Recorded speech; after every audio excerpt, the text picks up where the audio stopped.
c'est Gwen pour Effet Papillon. C'est parti pour le tirage astro des Sagittaires pour le mois de juillet 2025. On va commencer par tirer une carte de l'oracle de la quête spirituelle pour voir si on a un premier message pour les Sagittaires pour le mois de juillet 2025.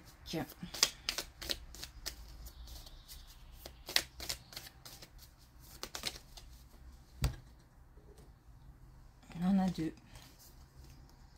On a tissé votre réalité. Se projeter, préparer, passer à l'action, ne pas rester dans le rêve, dans l'imaginaire, poser des actions.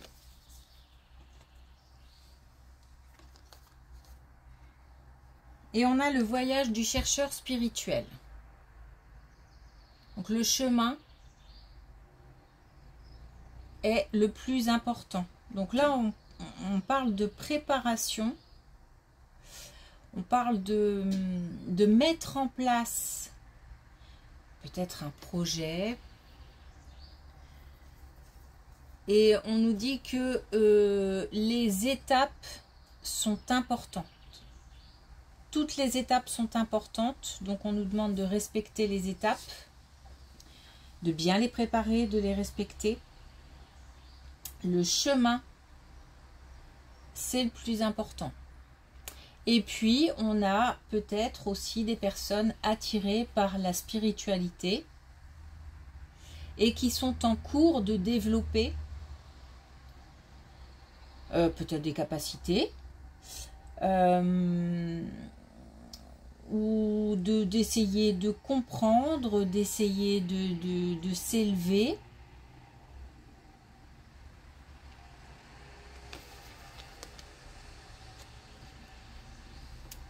Ok, allez.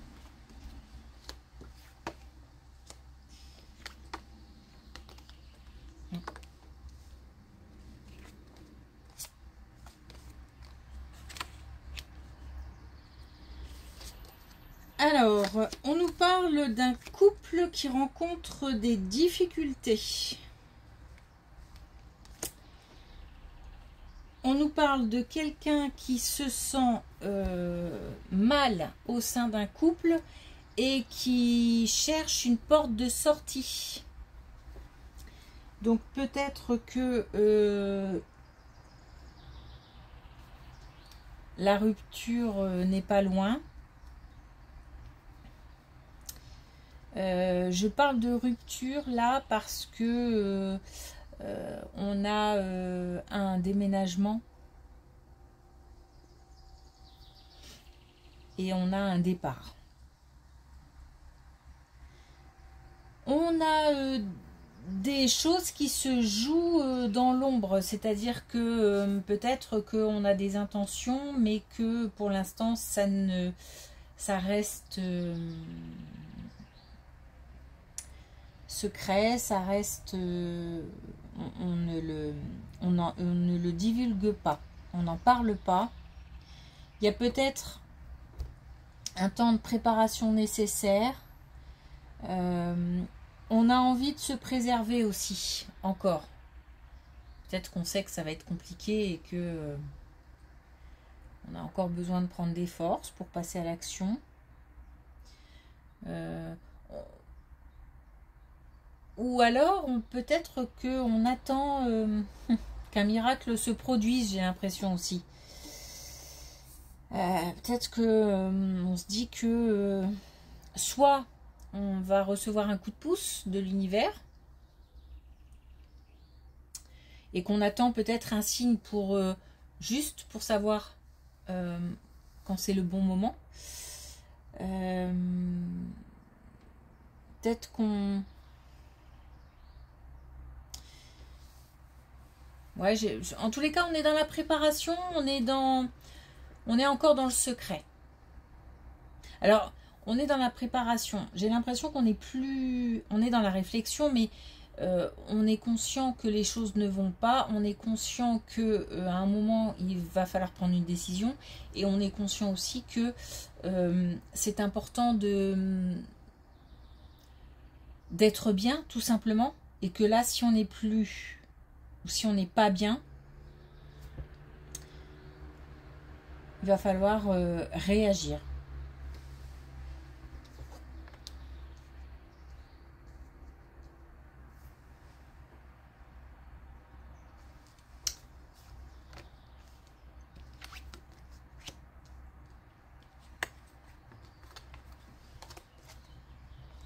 Il y a peut-être une tierce. Hein. On a peut-être appris quelque chose. Il y a peut-être eu tromperie d'un côté ou de l'autre. Hein. Il y a peut-être quelqu'un qui est entré en jeu. Il y a...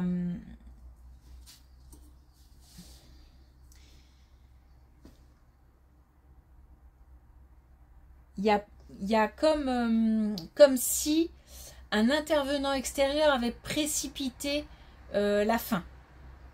Voilà. Par contre, on sait on le vit, on vient de le vivre, que ça va susciter beaucoup de colère, que ce soit l'un ou l'autre qui ait fait intervenir un tiers, une tierce, non, un tiers, parce que quand je dis ça, ça pourrait être aussi effectivement une tierce, il y a eu tromperie, mais l'intervention d'un tiers, ça peut être aussi quelqu'un qui s'est mêlé de la vie du couple.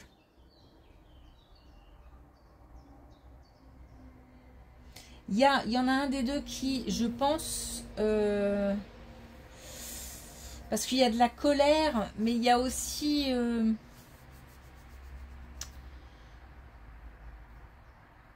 il y a comme une espèce d'autorité installée. Je sais pas comment... J'ai l'impression que... on a affaire à quelqu'un avec beaucoup de charisme. Ou alors soi-même, on a beaucoup de charisme. On a appris quelque chose, ça nous a mis en colère.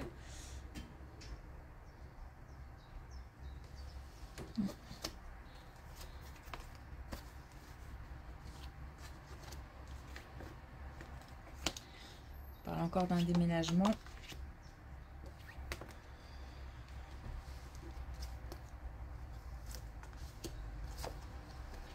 Bon, on nous dit attention, pas de décision hâtive. Il faut bien prendre le temps sur ce coup-là. Hein. D'ailleurs, on nous parlait d'étapes tout à l'heure à respecter. Surtout, il ne faut pas prendre des décisions sous le coup de l'émotion, prendre des décisions parce que quelqu'un est intervenu, mais ça, pourquoi pas, mais je veux dire qu'il faut en être convaincu, et il ne faut pas être poussé, même si on nous a montré certaines choses qui font que on souhaite prendre une décision. Il faut qu'on en soit convaincu. S'il s'agit de la rencontre d'une autre personne, d'une tierce, attention, parce que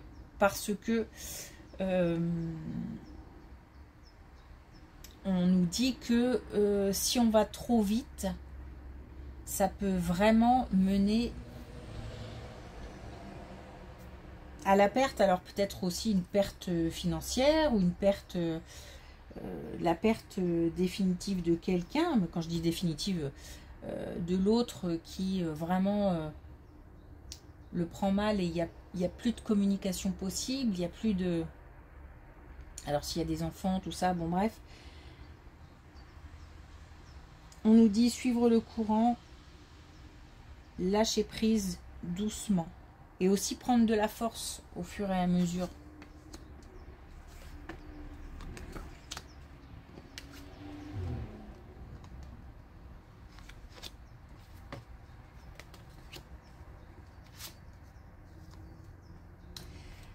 Alors, autre chose. On nous parle d'une plus jeune. D'une plus jeune qui...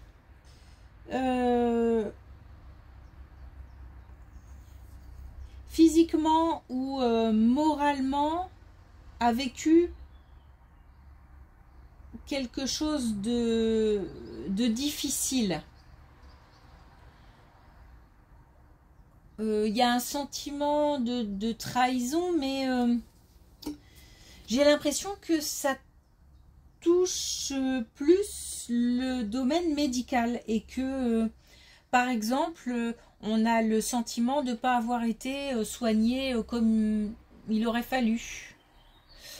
J'ai le sentiment que peut-être on a mis trop de temps avant de pouvoir diagnostiquer quelque chose et d'avoir accès à un traitement, par exemple. Ou alors un temps de réaction trop long.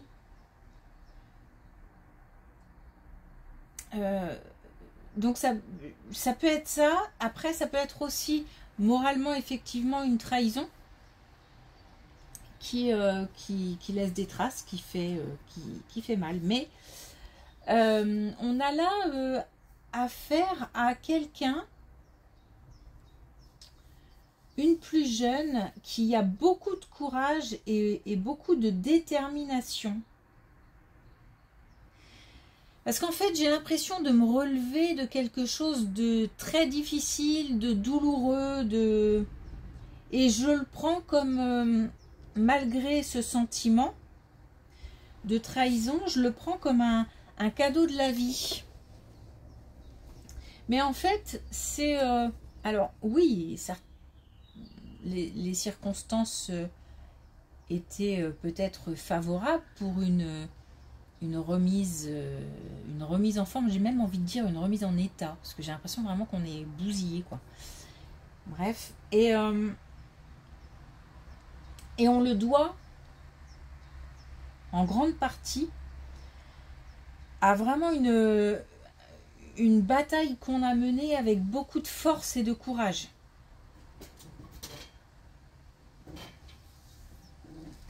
Et le chemin vers la spiritualité peut être lié parce que j'ai l'impression que on le prend comme un cadeau de la vie et que peut-être on va s'ouvrir, ou que ça nous a permis de s'ouvrir à un autre monde, dans le sens où on connaît encore plus aujourd'hui la valeur de la vie, en fait.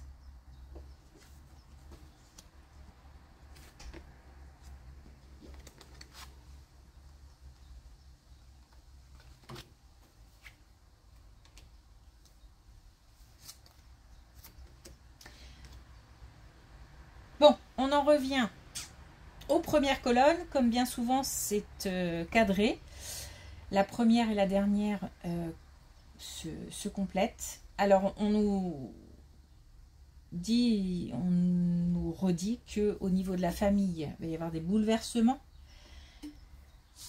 qu'il va y avoir de la tempête, qu'il va falloir affronter les blessures qu'on peut faire, affronter les blessures qu'on a subies.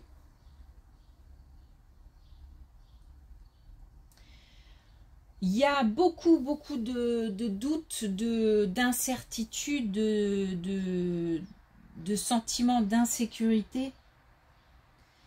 Et pourtant, on nous dit qu'à un moment ou à un autre, il faudra faire le tri. Mais encore une fois, de manière... de manière raisonnée. Même si forcément, ça sera un moment compliqué émotionnellement parlant.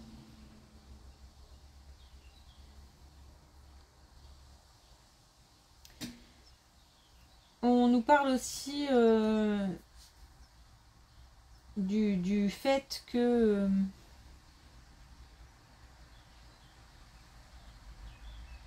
En fait, il va falloir agir dans un moment de calme relatif.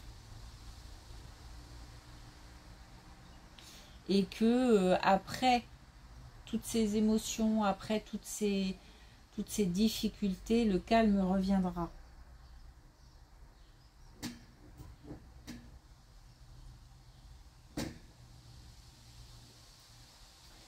Ça permettra d'ouvrir à de nouvelles opportunités, de nouvelles énergies.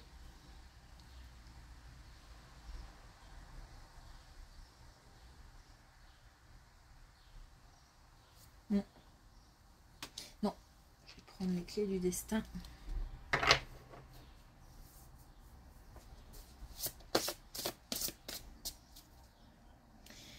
J'ai même envie de dire, d'une manière générale, si on a rencontré, si on vient de rencontrer quelqu'un et qu'on n'est pas dans le cas d'une situation de couple installé, doucement.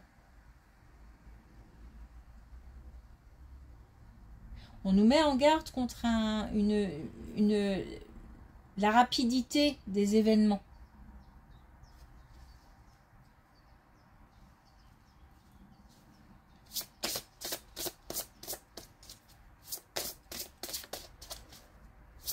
Alors, est-ce qu'on a un dernier message avec les clés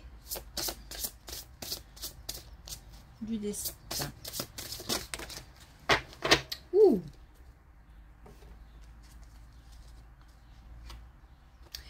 Victoire, tu vas y arriver. Effectivement, c'est pas le tirage le plus sympa en ce moment. Il y a des difficultés, il y a des combats, il y a des ruptures, mais il y a aussi une histoire de renaissance et de toute façon, pour pouvoir renaître là, il faut mettre fin à quelque chose. Donc oui, c'est pas un tirage facile, mais voilà, je pense que ça dit tout et c'est hyper encourageant. Et on ne pouvait pas rêver mieux pour nous donner espoir. Ok, merci pour votre écoute. Je vous souhaite une belle journée et je vous dis à bientôt.